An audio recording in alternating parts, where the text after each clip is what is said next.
Hey everyone, welcome to today's Program Yourself Thin podcast. Today we're talking about loving yourself to lose weight. What an idea. And this is really important because what most people are doing to try and lose weight is they're trying to hate themselves to lose weight. And that doesn't work well because typically when you hate something, you tend to want to punish it subconsciously. And so the more you try and hate yourself, hate your body, hate yourself for getting overweight, hate yourself for eating the wrong foods, the more likely you are to keep doing those exact behaviors.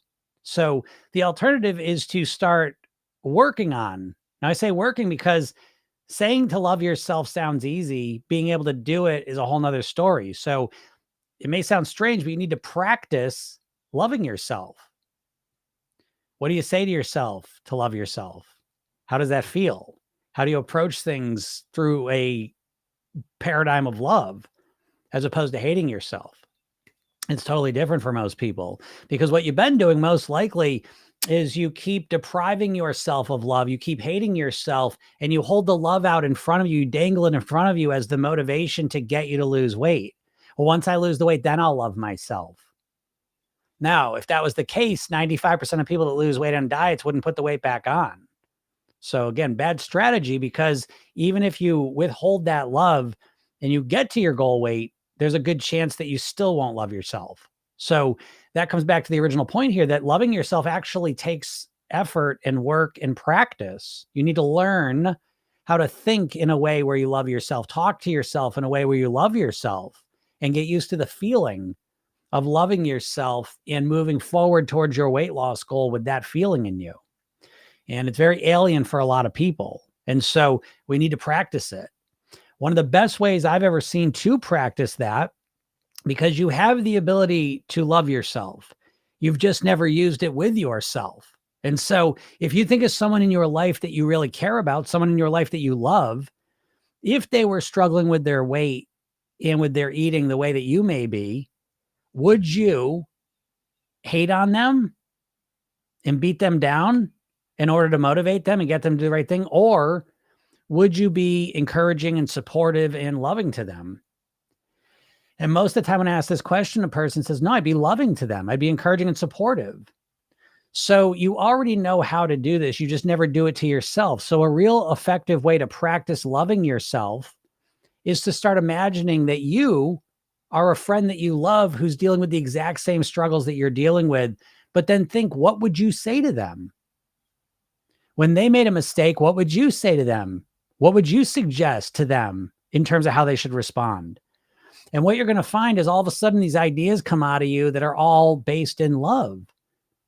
You would be encouraging, supportive, loving to them, and that's what you'd suggest to them.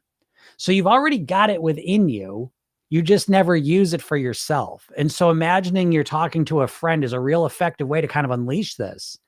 And so every time you make a mistake, every time you start beating yourself up, remember this technique. Imagine instead of talking to yourself this way, you instantly kind of flipped it out and they were outside you and they were a good friend that you loved. Then what would you say? And then when you think about the things you'd say to your friend, start saying them to yourself and see how it feels. And it'll feel weird at first. And the negative voice in your head will say, oh, this is a bunch of bullshit. Cut it out. Let's get back to hating ourselves. That's the only thing that works, even though it's not working and never has. This voice will try and convince you that that's the only way. Don't give in to it. Keep generating, keep practicing loving yourself, being kind, supportive, nice to yourself. Do it for days, for weeks, for months, and see what happens.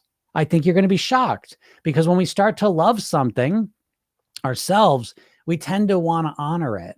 We want to treat it well. We want to serve it. It's a complete different mindset in reality than trying to hate ourselves. So I hope this makes sense to you and I hope you test it out because it is absolutely transformative if you start to approach your weight loss through a mindset of love rather than holding that out into the future. And if you want some support doing this, click the link in my bio or go to Program Yourself Thin and get the free hypnosis session I give you. It's called The New Thin Me, and it's built to kickstart your weight loss built on love for you to get excited, motivated, to want to be the person you want to be and to do it in a way that feels good. So go check that out. And if there's any questions, feel free to ask them. Any weight loss questions allowed. So it could be anything at all. I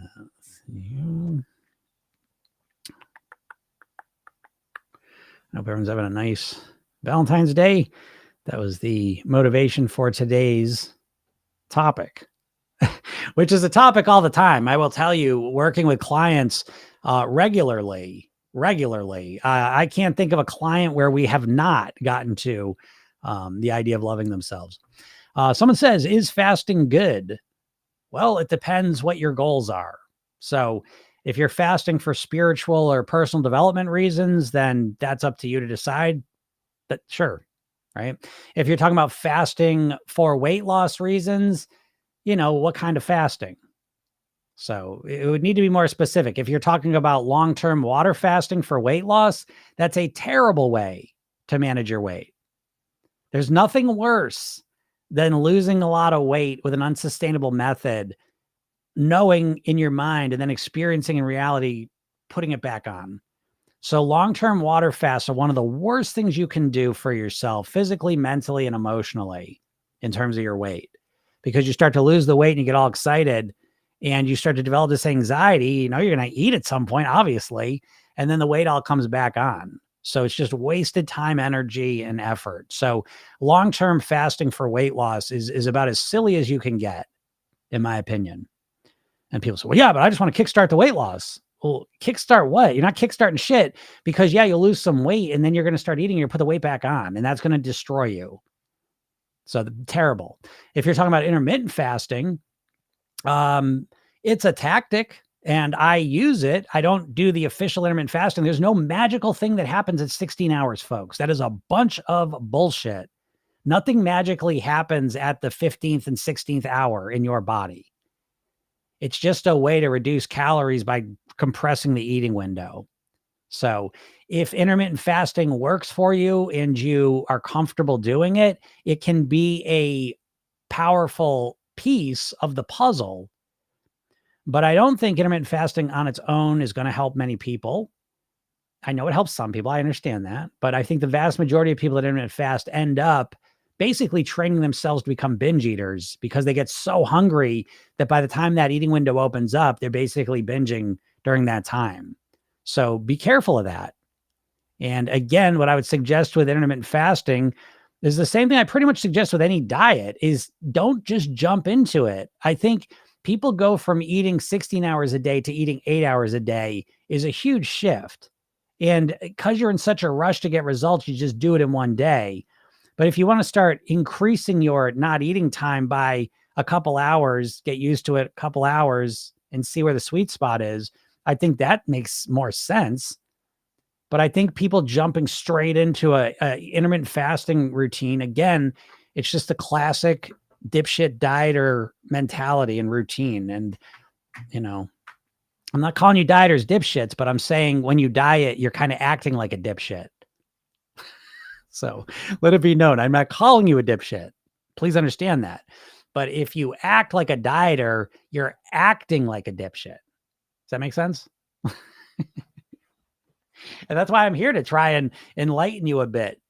Because I think if you listen to me, at least even a little bit, very quickly, dieting is revealed to be as stupid as it really is. But again, you never get a different perspective of weight loss in this culture. You get dieting, you get injections, you get surgery.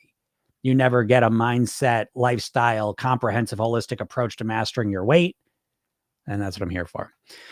What's up, Sherry? Sherry said, hi, Jim. So true. Plus, we can all point to a time when someone was cruel or mean to us about weight, and we know how bad that made us feel. We'd never do that to others. So why do we do it to ourselves? Exactly.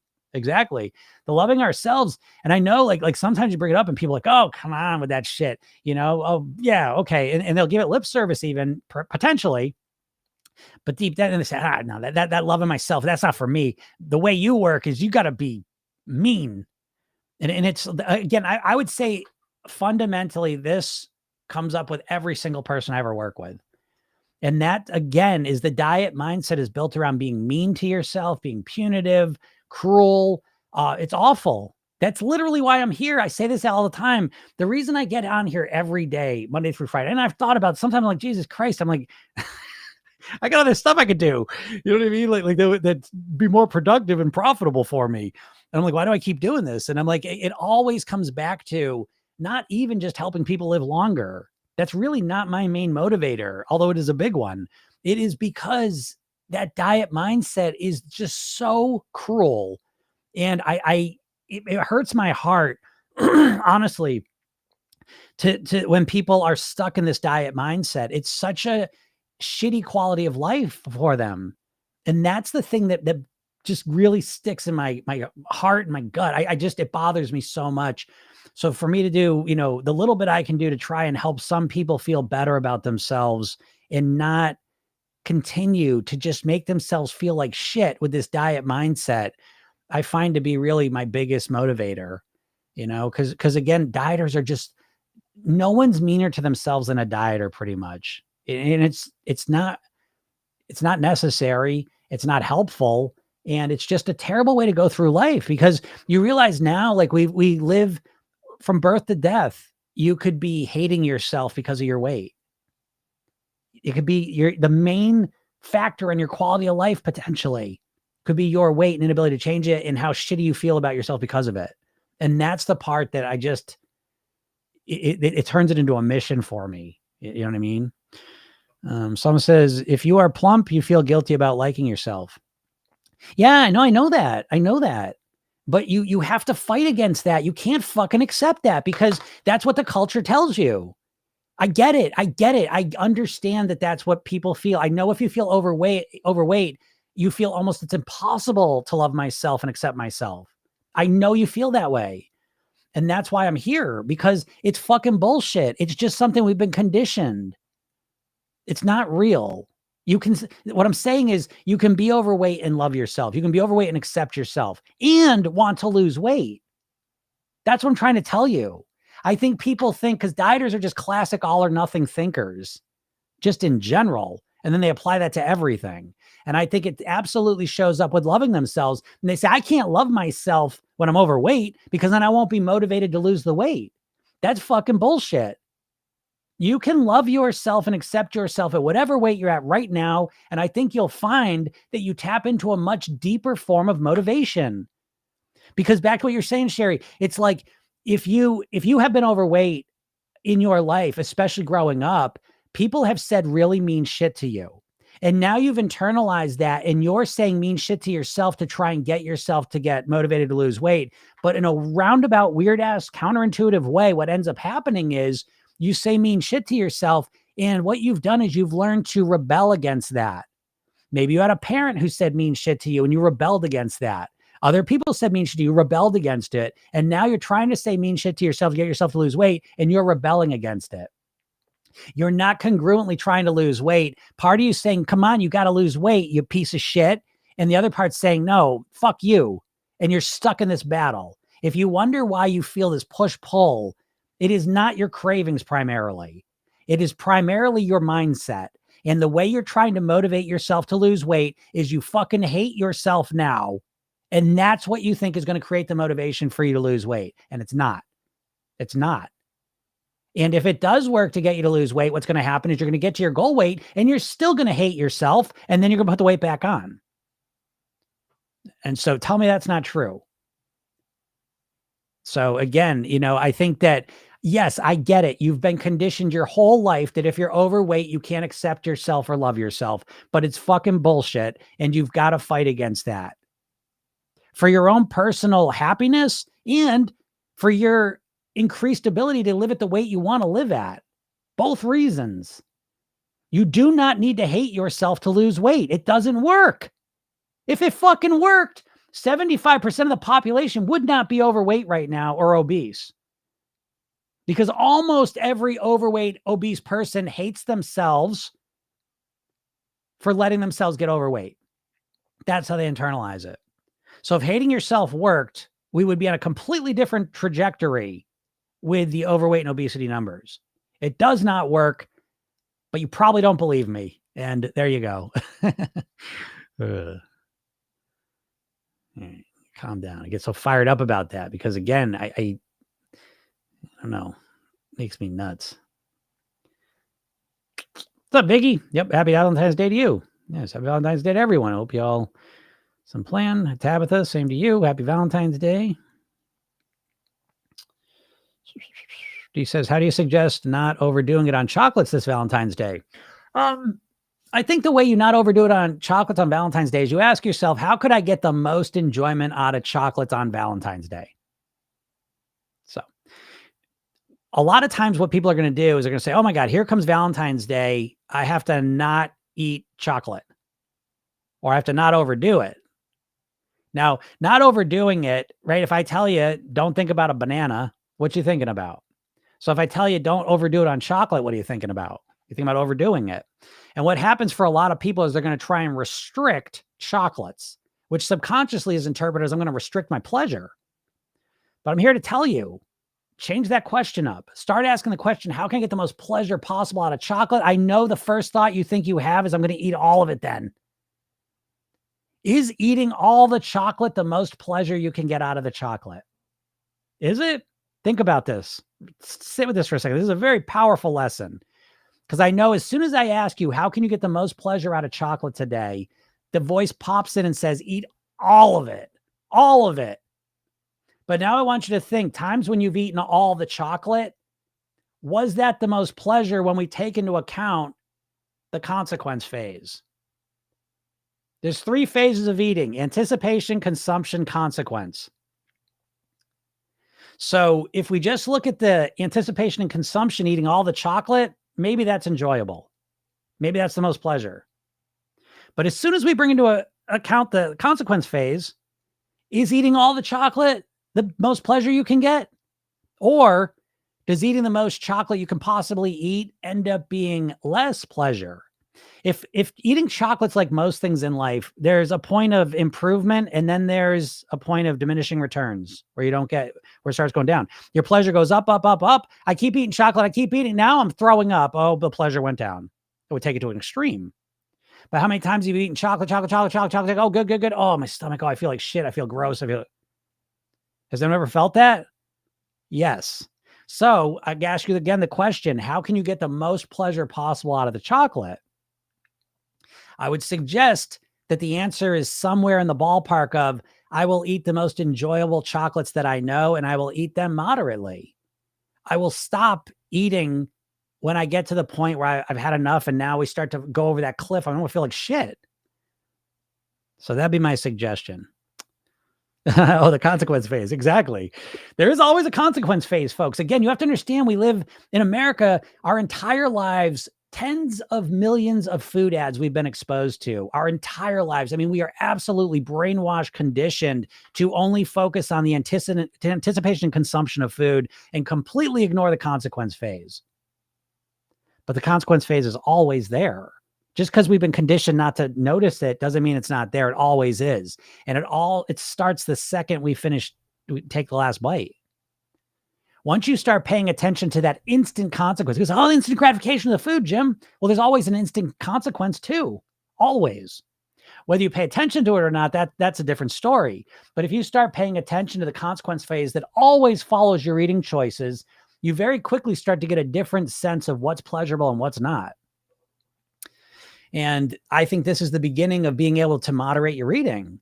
I will eat chocolates today and I will enjoy the shit out of them. I will not eat too many of them because I don't like feeling gross from eating too much chocolate. And because of that, it's not a deprivation to me. I'm not giving anything up. I'm getting the maximum amount of pleasure. But the maximum amount of pleasure is a perfect spot. Now you may say, okay, my maximum amount of pleasure is this much chocolate. And I feel fine at this point right here, but that's going to make me gain weight, Jim. Who gives a fuck? It's one day. Whatever weight you put on today from chocolates you eat is going to come off over the next couple days. So who gives a shit? It's an outlier day. You can't, again, this is a diet or all or nothing thing. So again, when you put these two concepts together, I think you're better off. John says, preach it, brother. Peggy, to get the most pleasure out of chocolate, I have 1 to 2 pieces a night after dinner. I also share with my spouse. Same with me. I usually eat dark squares of chocolate after dinner. That's my typical dessert. So first off, chocolate's not some, oh my God, I practice moderating chocolate every night pretty much. So chocolate's not some big thing I restrict, right? So the worst thing you could have done, this is because this question exists within a concept. If you've been dieting and not eating any chocolate, because that's part of your diet, no chocolate, And now here comes Valentine's Day. Well, you've built up so much pressure that, yeah, you're probably going to pig out on chocolate, and it's probably going to derail your whole diet. But if you're, again, program yourself, then we deal with things much more in a moderated, strategic way.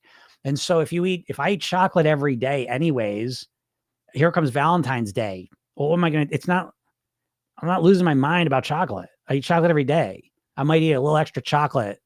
I just did. I bought my wife some special chocolates. So I wanted two of them. That's all I want. I don't want to eat a box of chocolates. It feels like shit. You all are like, oh, don't eat the box of chocolates. Go eat the fucking box of chocolates. But then notice how you feel after you eat it. You feel like shit. Yes, you do.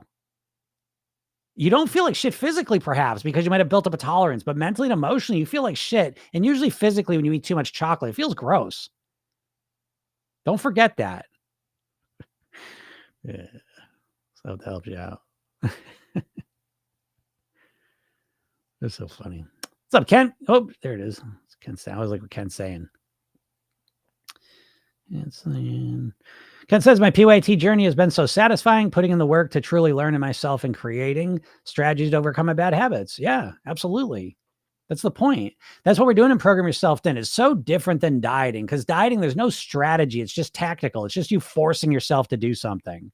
In Program Yourself Thin, we're really setting ourselves up to live as thin, healthy people forever. And so we build around mindset and strategies. And we go through the weight mastery pyramid: mindset, lifestyle, eating. And it's very, very strategic, built for the long term. So when Valentine's Day comes, we're grounded and ready for it, and maybe we overeat and then we learn from it. Always learning, always growing, always evolving, always becoming better and better at being thin and healthy, which really comes back to the idea of like practicing being thin and healthy, which dieters, that doesn't even make sense. It does not even compute in their brain that you're going to practice being thin and healthy, because a dieter thinks it all comes down to just knowing what to do and forcing themselves to do it. And that is completely wrong. So again, if any of this stuff's resonating with you all, please click the link in my bio, go get the hypnosis session I give you, watch the video I made, read the emails I send. There's a better way to manage your weight than dieting. The problem is not your willpower. It is not your addiction to sugar. It is your mindset. You do not know how to think like a thin, healthy person. So what's up, Joy? How's it going? Yeah. Ken says, I finally feel like I'm in full control. Yeah. And that just gets stronger and stronger and stronger when you approach things strategically. Just out of respect. Thank you. So, yeah. But yeah, if anyone has any questions, feel free to ask them. Any weight loss questions? I do find a lot of the answers I share with you all. Respect your food. Yeah, absolutely. Respect the food is so important. That's a whole other thing too. It's like the way we think about food, that's been so hijacked. That's a whole thing in and of itself. IAT says, does the dark chocolate cocoa percentage matter? Like, is there a minimum number to look at? I think it matters very, very much. I find, what am I going to say? And I'm not exact on this, but I know like 70%, I only eat dark chocolate. Pretty much. I mean, during Halloween, I'll eat some bullshit. I give myself, I'll eat some of that. And it's so fascinating, because every time I eat the bullshit chocolate, which is all the chocolate you get in like a convenience store, pretty much, it's all bullshit. It's not really, it's a low percentage of cocoa, or however you can pronounce it. And so I find when I eat that stuff, I want to eat more and more and more of it. And I find when I eat high quality 70% plus dark chocolate, 2 squares of it, and I feel satisfied. So I think it absolutely matters. And I would go test that out. And while you may say, well, geez, that chocolate bar is 3 times as much. Yeah, but you're going to eat it 3 times slower, 4 times slower. So I think that's important to remember. Yeah. Sherman Jackson, absolutely a mindset. It's absolutely a mindset. Weight loss is all a mindset, and it's the one thing you never learn in the diet industry. Ever notice that? You're always given these plans of what you're supposed to eat. But again, it's important for y'all to understand and remember, or know, you may not even know this, that all the diets you reference for how to lose weight, almost all of them are owned by big food companies. Weight Watchers was owned by Heinz. Jenny Craig was owned by Nestle. Atkins Food Products, owned by the same company, owns Auntie Anne's Pretzels and Cinnabon. Slim Fast is owned by the company that sells Ben & Jerry's ice cream. These companies do not want you to think differently about shitty processed foods and eat less of them. So the way you're thinking about food and weight loss has been compromised from the beginning. So, yeah. Tina says, I didn't know that. Oh my God. Yeah. It's shocking, isn't it? I mean, again, what I'm trying to tell you is that we've all been conditioned by the food industry, the diet industry, the health industry. People over consuming food is probably one of the top profit centers of the economy. From literally the consumption of the food to the weight loss industry to the medical industry that revolves around treating people that are dealing with issues because of their over consumption of food, unhealthy food. I mean, it is a huge, huge, I mean, it's the advertising industry. It's the grocery store industry. It's the transportation industry. You know what I mean? Like they're all, and it's probably way more than this. Well, doing this, that's my second book. I got to do one thing first, but the second book is The Obesity Conspiracy. And I cannot wait to write that book. But I get the first one done, which I'm working on right now. But yeah, what the reason I tell you this, okay, is that when you are upset about losing weight, you blame yourself. This kind of goes right back to what I was talking about, about loving yourself to lose weight. But what you do is you hate yourself for not losing weight because you've been conditioned to think like a dieter. And again, these dieters have all, we think like dieters because we've been conditioned to think like dieters through the diets that are owned by the food companies. It's very, very devious. And so you think about weight loss basically in a nutshell. You think of it as give me the plan, tell me what to do, and then I will force myself to do that. And regardless of what diet you may believe in or follow, whether it's keto, low fat, plant-based, Mediterranean, South Beach, Weight Watchers, intermittent fasting, tracking calories, it does not matter what your philosophy is. One thing is always the same. It's someone telling you what to do and you trying to force yourself to follow it with your willpower. And the one giant vacuum that you have, the one giant missing piece of your weight mastery plan, and you don't even refer to it as weight mastery, that's another story, is you have no idea how to influence your behavior other than willpower. And this is the core reason why you cannot lose weight long term. You know enough about what you should and shouldn't eat to lose weight. The problem always comes back to the same thing, that you do not know how to influence your behavior long term. And you have never, ever, ever learned that. No diet has ever shown you how to change your mindset from an overweight mindset to a thin and healthy mindset. So I sit before you as someone who not only lost 50 pounds, that's not the part I want you to be impressed by. I want you to be impressed by the fact that I've lost it for 30 years. I have been the same weight for 30 years. One blip 12 years ago, and I have not dieted and I've not worked out. I've changed my eating. I've changed my lifestyle and I've changed my mindset. So that's the big secret. Oh, nice. Tina said, I just got your free hypnosis session a couple days ago. I like your man and elephant metaphor of how the subconscious is in control. Yeah, really valuable to understand that. And that goes to that's what I'm talking about. You have no idea how to influence your behaviors other than willpower. You think you just need to force yourself to do the right thing. I know that's what you think. I know that's what you've been taught. But what I'm trying to point out, and that's what I do, and if you want to understand what the man and the rider and the elephant metaphor is, click the link in my bio, go get the hypnosis session, watch the video I made. I talk about it. But the basic idea is that your brain does not work the way you think it does. You do not know how your brain works. Let's just start there. You think willpower, I just got to force myself to do it. So your idea of how you're going to manage your weight is that one magical Monday, you're going to wake up and you are just going to stick to the plan. That's your plan in a nutshell.